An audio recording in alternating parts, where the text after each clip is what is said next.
Então temos aqui uma estratégia que está sendo implementada para desestabilizar e derrubar o governo venezuelano, que difere do que você mencionou, as revoluções coloridas do passado, e que começou em 2015. Obviamente, ela se baseia nas sanções que foram impostas durante o governo Obama e intensificadas sob Trump e Biden, mas também reflete o fracasso da estratégia de reconhecer um governo paralelo alternativo sob Juan Guaidó e está caminhando mais para o uso de táticas de criminalização e guerra às drogas para aumentar a atividade militar. Você pode falar sobre a estratégia de transição nesse contexto e como os cartéis del Sol e o Trem de Aragua se tornaram centrais para essa estratégia, mesmo tendo perdido poder na Venezuela?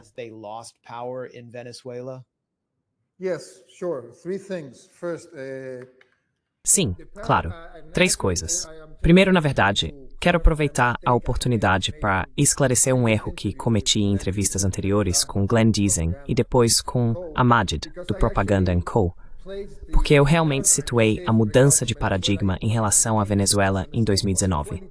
Isso é um erro. Foi em 2020. Foi depois, aliás, da Operação Gideon, a Operação Baía dos Leitõezinhos, como vocês chamam nos Estados Unidos, que houve essa reunião. Há um relato de Mark Esper, ex-secretário de Defesa, sobre quando eles discutiram como basicamente não fazia mais sentido promover a ideia de que se tratava de uma questão de democracia e que os Estados Unidos estavam levando isso adiante. E é por isso que reconheceram Juan Guaidó e tudo mais, porque já havia passado um ano inteiro sem nenhum resultado realmente significativo. E ficou pior depois da Operação Gideon, claro.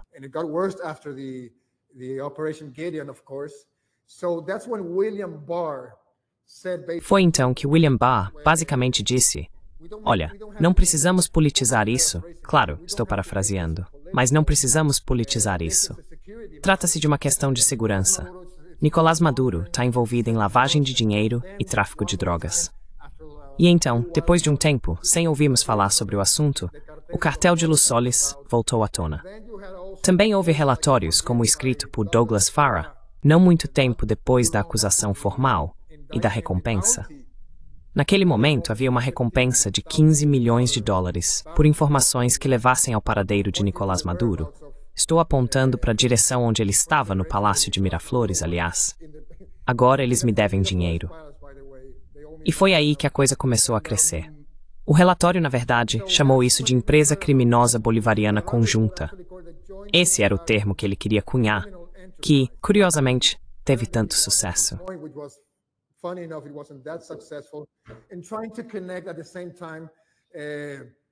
E tentando conectar, ao mesmo tempo, Venezuela, Irã, Nicarágua e Turquia como um grande anel global de tráfico. Não só de drogas, mas também de ouro, petróleo e afins. Basicamente tentando criminalizar, de certa forma, os meios e táticas que o governo venezuelano poderia estar usando para contornar o estrangulamento e o bloqueio. Você sabe, o estrangulamento das sanções e do embargo comercial. E estamos falando disso acontecendo durante os piores anos, economicamente falando, 2019, 2020, 2018, antes disso, no meio da campanha de máxima pressão.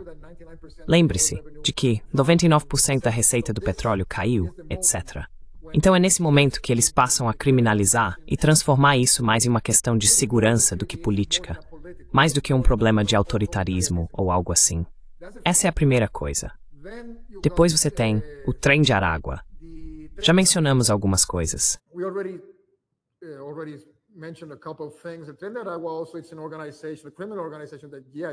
O Trem de Aragua é também uma organização criminosa, que sim existe.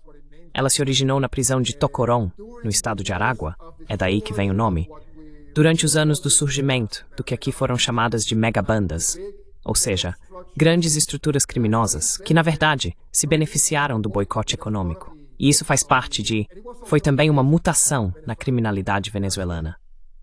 Já não eram apenas gangues de território controlando pequenas áreas ou seções de bairros, cidades ou zonas rurais, mas sim organizações reais que se expandiram.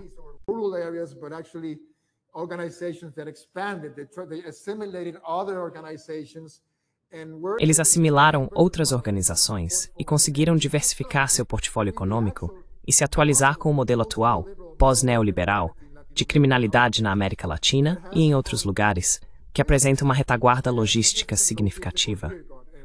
Pense no primeiro comando da capital do Brasil, pense nos Los Monos na Argentina, pense nas Maras, Mara Salvatrucha, MS-13, e você terá uma ideia do tipo de organização de que estamos falando. Eles não são tão diferentes assim.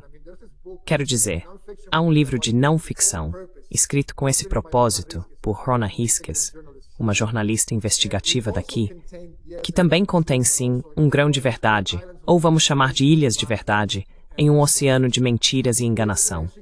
Ela o chamou de a quadrilha criminosa que revolucionou o crime na América Latina, o que é uma completa deturpação da real evolução da criminalidade em toda a região.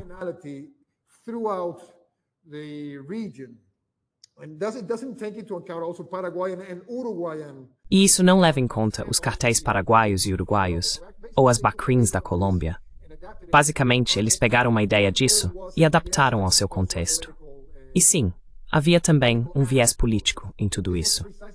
Esse aumento da criminalidade e a tentativa de controlar áreas maiores de território foi algo que aconteceu durante 2015 e 2016.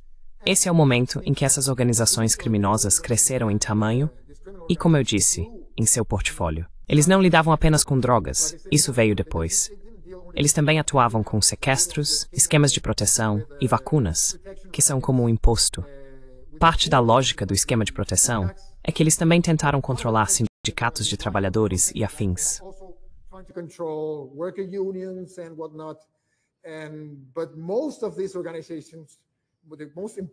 Mas a maioria dessas organizações, as mais importantes, foram, na verdade, além do El Tren del Agua, que veio depois, basicamente desmanteladas. Eu me lembro, por exemplo, que a mais perigosa chamava El Picure, lá em 2015, 2016. Era um grupo rural, que na verdade é o precursor do que depois se tornou o El Tren del Llano. E no caso do El Tren del Agua, o que fez com que ele, além do alarde, estou falando sem exageros, sem sensacionalismo, o que fez com que ele se expandisse foi, na verdade, a migração acelerada, que está completamente relacionada ao regime de sanções, ao quase colapso da economia venezuelana, aos salários e tudo mais, e à superestimulação por parte de outros governos.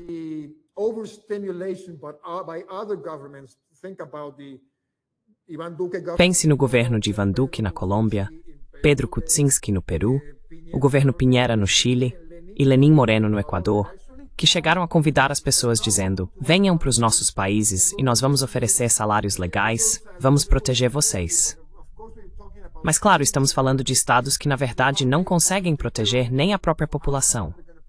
Então, como vão proteger os venezuelanos?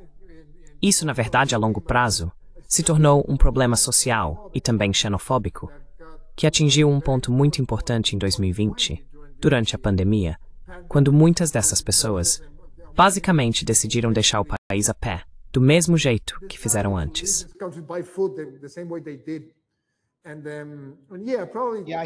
Sim, eu vi isso na Bolívia em 2019. Havia venezuelanos pedindo esmola nas ruas, acenando bandeiras da Venezuela para apelar à piedade dos moradores locais em La Paz. Eles tinham sido convidados a ir para lá e a circular pela região com a promessa de proteção, e todos acabaram desabrigados. Quero dizer, eram famílias inteiras. Eles não sofriam de doença mental nem nada disso. Eles simplesmente foram enganados. E então o que aconteceu? Eles foram para o norte.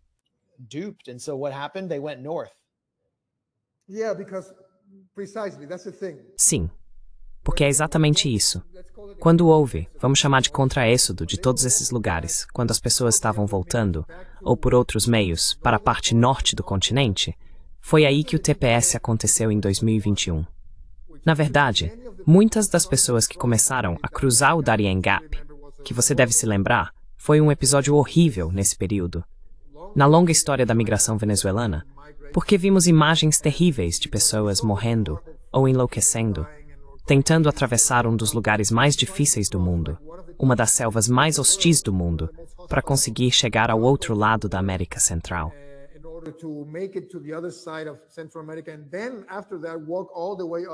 E então, depois disso, eles caminharam até os Estados Unidos. E muitas dessas pessoas realmente conseguiram, incluindo, é claro, elementos criminosos que faziam parte disso. E sim, Eles chegaram aos Estados Unidos, durante aqueles anos irrestritos de migração sem controle, desregulamentada. Isso não é mentira, isso realmente aconteceu. Quero dizer, não estou falando exclusivamente da Venezuela. Estou falando das políticas migratórias dos Estados Unidos naquela época, durante os anos Biden. Então foi nesse período que eles entraram nos Estados Unidos, apenas para depois serem tragicamente criminalizados da forma como foram. E não estou falando só de criminosos. Estou falando de venezuelanos comuns, que foram para lá apenas para ganhar a vida, seja qual for o motivo. Acho que precisamos ser compassivos em relação a isso e entender, independentemente da visão deles sobre o governo.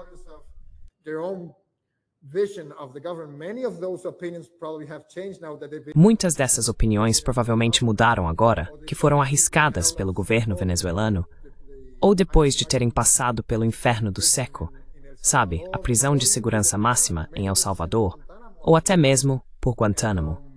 Muitos também foram enviados para Guantánamo e depois resgatados por meio de negociações entre governos, entre o governo venezuelano e o governo dos Estados Unidos, para trazê-los de volta à Venezuela, para entregar o que os Estados Unidos estavam pedindo em relação à migração venezuelana naquela época. Mas isso também se tornou, ou melhor, sempre foi ao longo desta década, uma moeda de negociação. Quero dizer, o valor da vida desses venezuelanos é enorme, quase zero, especialmente agora, especialmente depois de Gaza. Quero dizer, estamos atrás do paradigma de Gaza agora, onde a vida de pessoas pardas, do sul global, vale tão pouco quanto qualquer outra coisa.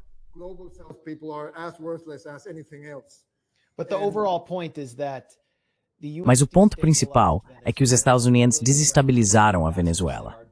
William Brownfield, o embaixador, disse: "Queremos destruir a economia e a sociedade venezuelanas." Eles disseram isso abertamente.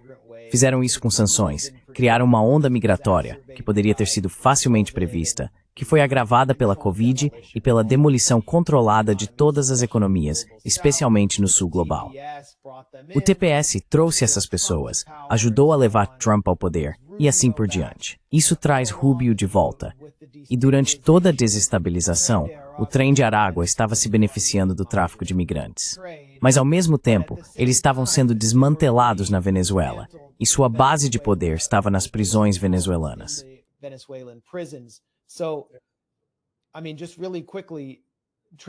Quero dizer, só para ser rápido, o trem de Aragua não tem, quero dizer, isso foi uma avaliação da inteligência dos Estados Unidos. Autoridades de inteligência dos Estados Unidos avaliaram que o trem de Aragua não tem ligação com Nicolás Maduro, que Maduro não está dirigindo essa gangue e que ela foi em grande parte desmantelada. E Tulsi Gabbard, que se opôs durante toda a sua carreira no Congresso à campanha de mudança de regime dos Estados Unidos contra a Venezuela, entra no governo Trump depois de trocar de partido de forma oportunista e consegue um emprego. Quero dizer, ela foi expulsa do Partido Democrata, tratada muito mal. Todos nós sabemos disso.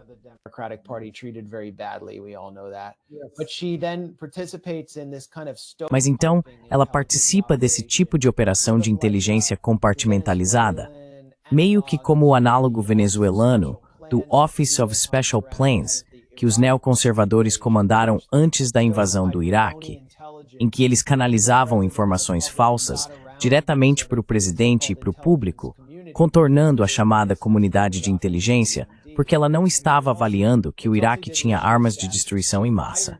E o que a Tulsi fez foi demitir os oficiais de inteligência que disseram que Maduro não tinha ligação com o trem de Aragua.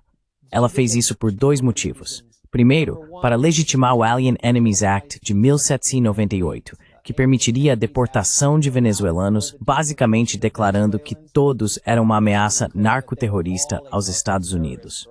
Mas também para criar impulso para a demonstração de força que estamos vendo agora contra a Venezuela sob o pretexto de combater os cartéis de narcotráfico.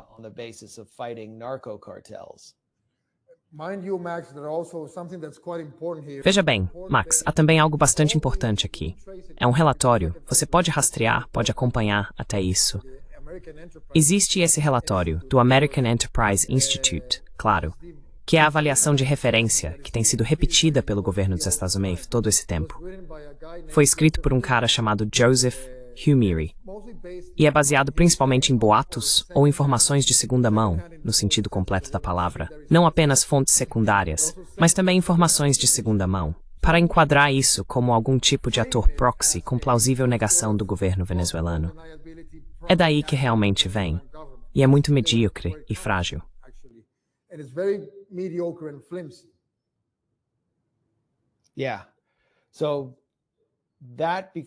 Sim, então isso se torna a base para toda essa intervenção, junto com os cartéis del Sol, que você disse que existiam durante a Quarta República, antes do Chávez, e que não existem mais.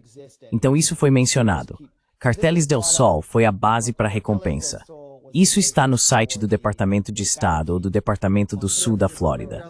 Eles acabaram de aumentar a recompensa para $50 milhões, a mesma que a recompensa pelo Bin Laden. Elas informam que Abel Nicolás Maduro é preto e seus olhos são castanhos. Assim, caso encontremos, podemos capturá-los. Ele também tem um bigode? E então eles dizem essa é a parte principal, que Maduro ajudou a administrar e, no fim, liderar o cartel dos sóis. Parece enredo de um livro ruim do Tom Clancy. Esse é exatamente o Chips Earthbound Hanksy Taj Clancy. É isso mesmo. Bem, isso causou muito dano. Quero dizer, era um kit da Guerra Fria. E de certa forma voltou durante o governo Trump. Não sei quem vai acreditar nisso, mas essa é toda a base legal do que eles estão fazendo.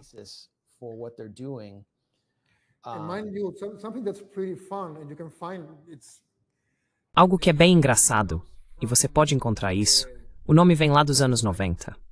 O chefe do combate às drogas da Guarda Nacional da Venezuela, que na época trabalhava intensamente com os Estados Unidos, de repente, em 1990, houve uma apreensão de cocaína no Aeroporto Internacional de Miami, feita pela DEA, e isso acabou levando de volta a Venezuela. Levou ao brigadeiro-general Ramon Guillén, que na época era o homem da CIA na Venezuela. E o cara que estava fazendo todas as acusações e trabalhando com a CIA era reconhecido na época como o ativo mais confiável da CIA, não é?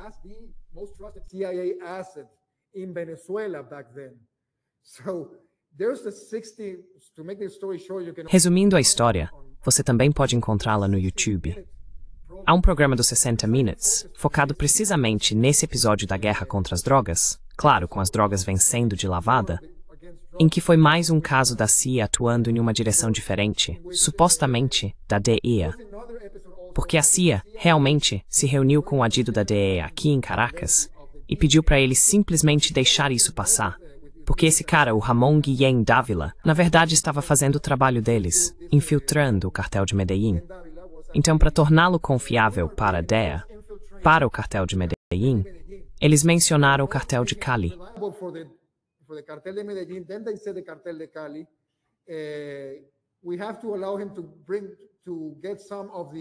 Temos que permitir que ele consiga fazer com que alguns carregamentos de drogas cheguem aos Estados Unidos. Isso se assemelha ao escândalo da contra-cocaína, do crack, e também ao golpe da cocaína na Bolívia, nos anos 80. Quero dizer, era o mesmo tipo de disputa interna entre agências, em que a CIA basicamente tentava financiar sua própria operação com dinheiro do tráfico. Como o emblema daqueles generais é um sol, foi chamado primeiro de El Cartel del Sol, no singular. Então o nome ficou fora de circulação até 2005, quando El Comandante decidiu suspender toda a colaboração com a DEA. De repente, o nome aparece.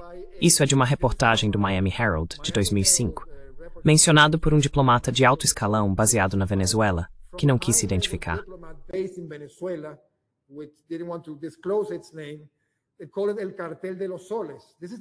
Eles chamam de El Cartel de los Soles. Este é o momento em que ele reaparece depois de todos esses anos. E claro, o cara que falou isso foi William Brownfield. Quem mais diria isso naquele momento? Quer dizer, teria sido meio estúpido dizer que foi outra pessoa. Então, a partir daquele momento, ele reapareceu novamente, em 2008, quando tentaram colocar alguns funcionários venezuelanos na lista Clinton. Depois reapareceu quando uma série de políticos desonestos, envolvidos em corrupção e outros esquemas sujos, fugiram para os Estados Unidos. e passaram a fazer parte do programa de testemunhas protegidas. Então, basicamente, eles disseram o que os estados precisavam que eles dissessem. E depois pulou para 2015, depois 2018 e agora.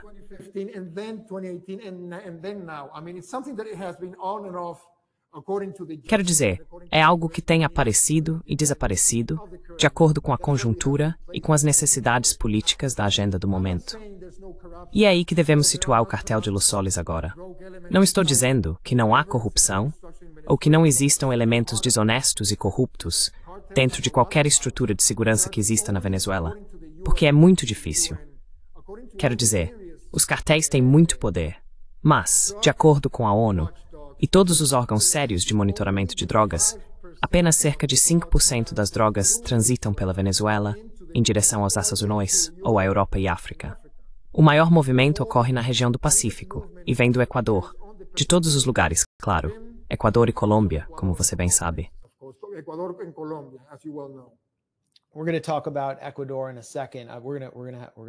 Vamos falar sobre o Equador em um instante. Vamos focar nisso e vamos trazer esse gráfico de volta. Mas já que você mencionou, essas são as principais rotas de tráfico de cocaína, de acordo com o Escritório das Nações Unidas sobre Drogas e Crime. E você pode ver claramente que tudo está na costa do Pacífico, passando pelo Equador e pela Colômbia. A principal rota da Venezuela é uma rota terrestre para a Colômbia, que atravessa diretamente por terra.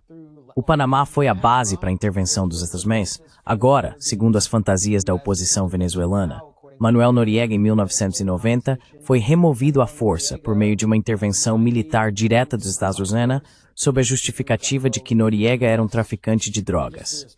Quero dizer, esse é meio que o pastiche ou o modelo para a narrativa sobre Maduro.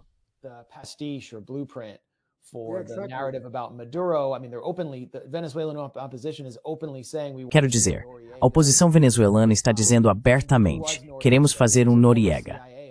E quem foi Noriega? Ele foi um ex-agente da CIA. A CIA trabalhou com ele para reprimir forças socialistas nas universidades durante os anos 1970. O advogado de Noriega, para ser justo, já me escreveu reclamando que eu disse isso. Mas há muitos documentos que comprovam. No mínimo, ele era alguém que os Estados Unidos viam como uma espécie de aliado antes de ele começar a conquistar seu próprio espaço e nomear membros afro-panamenhos para seu gabinete. E agora o Panamá é basicamente uma lavanderia de dinheiro para cartéis internacionais. E, obviamente, as drogas estão indo direto para o México. Quero dizer, você não vê nenhuma rota vinda da Venezuela. Então, é uma fraude completa o que estamos testemunhando. Mas antes,